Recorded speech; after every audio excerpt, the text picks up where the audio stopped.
சுட்டி டீனாவின் குட்டி பயணம். சுட்டி டீனாவின் குட்டி பயணம். சுட்டி டீனாவின் குட்டி பயணம். அப்பா, ஆமா டீனா, நாம இந்த மானோட சேர்ந்து போகலாம். அப்பா, அது ரொம்ப சந்தோஷமா இருக்கு. ஆமா போகலாம்.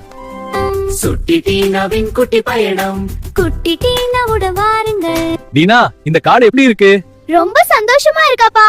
பாரு, குரங்கு வந்துருச்சு. சுக்கி, இந்த காடு ரொம்ப அழகா இருக்கு. ஆமா டீனா, நம்ம இன்னும் எங்க போகலாம்? கவனமா நடந்து போங்க குழந்தைகளா. அப்பா, இந்த காடு எல்லாம் எப்படி உருவாச்சு? இந்த காடு மனிதர்கள், பறவைகள், விலங்குகளுக்கு முன்பே உருவானது. அப்பா, காட்டுல எது அதிகமா இருக்கு? மரங்கள் டீனா. இது மரங்கள் நமக்கு என்ன தரும்? நமக்கு நல்ல காற்றும் உணவும் தருது. ஓ, அது எல்லா உயிர்களுக்கும் உதவுதா? ஆமா. மரங்கள் நமக்கு நல்ல காத்து தருகின்ற இல்லையா? அது சூப்பர். அப்பா, நாங்க எல்லாரும் அதிகமா மரம் நடுவோம். அருமையான யோசனை. அப்ப நாங்க எல்லாரும் அதிகமா மரம் நடுவோம், இயற்கை மரங்களையும் பாதுகாப்போம். பாதுவா கொட்டக்கச்சிவிங்கி. இளவரசி, இந்த குரங்கு எப்படி தாவுது பாரு. ஆனா ஒட்டகச்சிக்கு எட்டி பாக்குது. அது ரொம்ப உயரமா இருக்கு. அட்வென்ச்சர் செய்ய அடுத்த முறை எங்களிடம் சொல்லுங்கள். சரி சரி குழந்தைகளே, இன்றைக்கு நிறைய இடங்கள் சுத்தியாச்சு. மீதி இடங்களை நாளைக்கு பார்க்கலாம்.